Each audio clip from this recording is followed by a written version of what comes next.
Друзья мои, всем большой привет! Я к вам опять со своей пустой литровой банкой. Но она не пустая. Тут она с корнями, с орхидеей. В общем, осваиваем посадку а, без ничего. Вот без ничего. Пустая банка. Пустая банка и корни.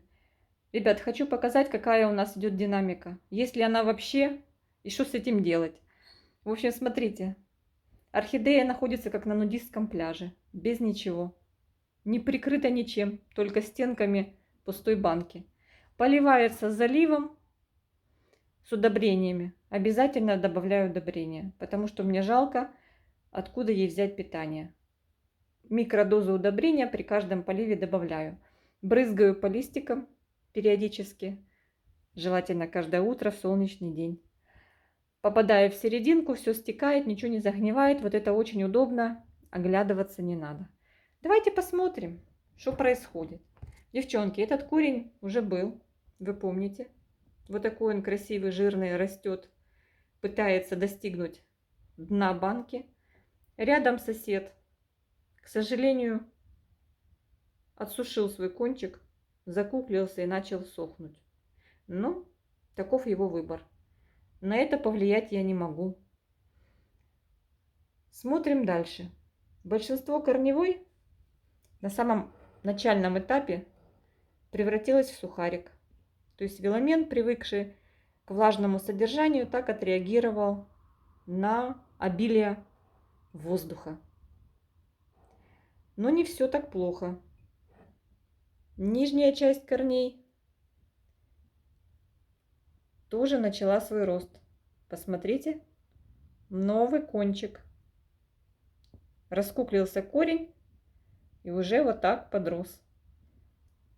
Стремится вниз, касается влаги. Немножечко воды остается снизу.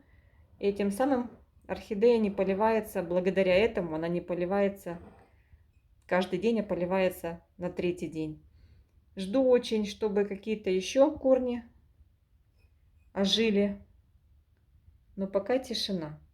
Пока тишина.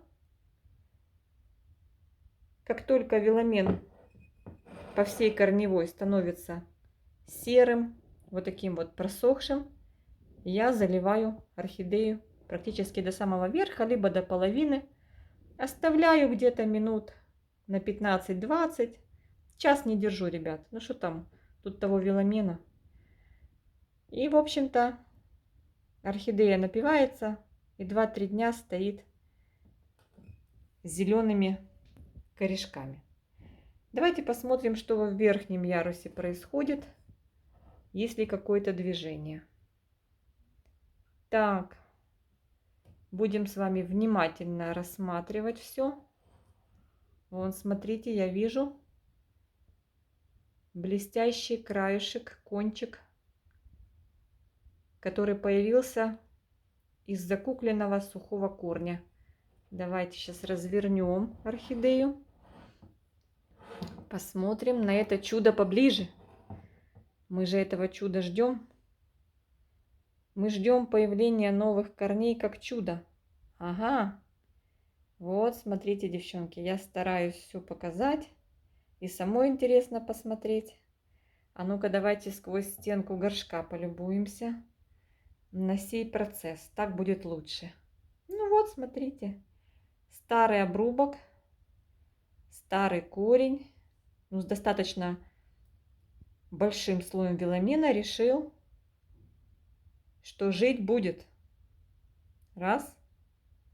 И здесь пробивает себе дорогу. В общем, корень пучкуется. Это радует. Так, что у нас еще, ребята, происходит в нашей банке? Ага, вижу новый корень прямо из шеи. И шея такая, знаете, как беремчатая. Возможно, где-то в этой области появятся еще корни. Видите, как она надулась. Бугорки видны. Ждем, друзья мои. В общем, вот эти новые корни, они уже приспосабливаются к новому способу существования. Они не видели влаги, они будут довольствоваться той влагой, которая будет находиться на дне банки.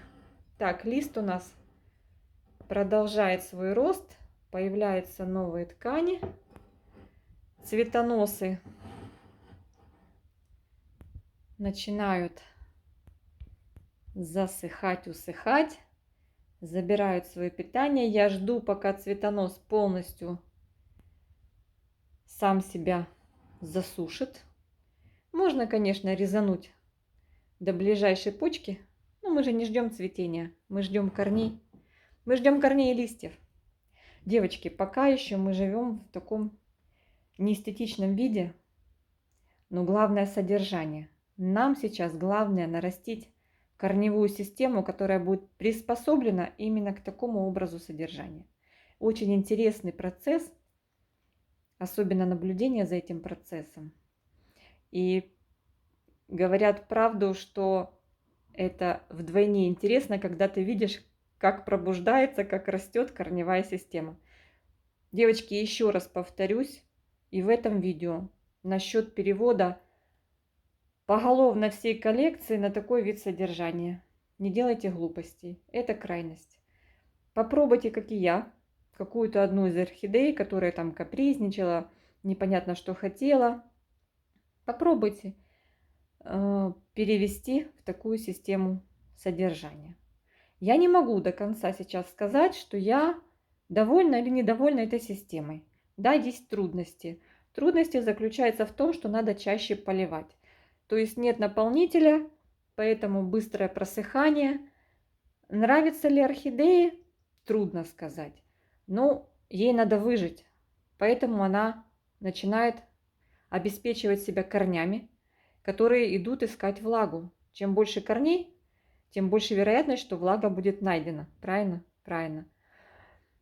И листья она сейчас не спешит растить, потому что надо добыть влагу, а уже потом ее листьями испарять. В общем, друзья мои, эксперимент продолжается. Орхидея жива. Единственное, что из-за того, что качество корней не очень, она 2 листа больших нижних отжелтила в свою пользу. Надеюсь, что она взяла для себя весь максимум по витаминам и минералам, которые были отложены когда-то при росте тех листов, и стартанула рост корней из шеи. Хотя бы даже вот на вот этот рост корней минимальный тоже нужны силы. Стоит она у меня на стеллаже под подсветкой, но не 24/7. Подсветку я включаю уже ближе часам к 16 вечера.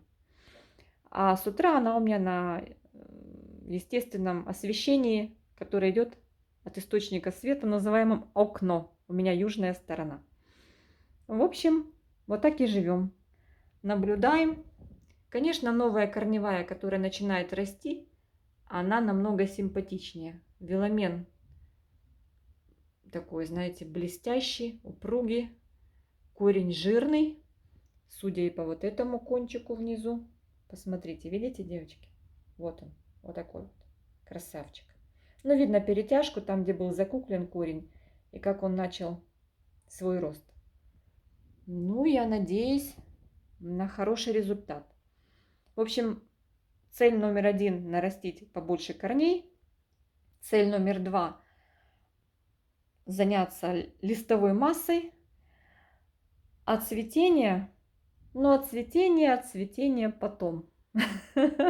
Сейчас о цветении и речи не должно быть, потому что сейчас это для нее губительно. Конечно же, можно срезать эти цветоносы. Она здесь пыталась оживить почки, пыталась даже что-то растить, но она эту затею остановила, видите, бросила эту цель, оставила эту цель. Ну и здесь было 4 бутона. Даже она хотела продолжать свой кончик, но вовремя одумалась.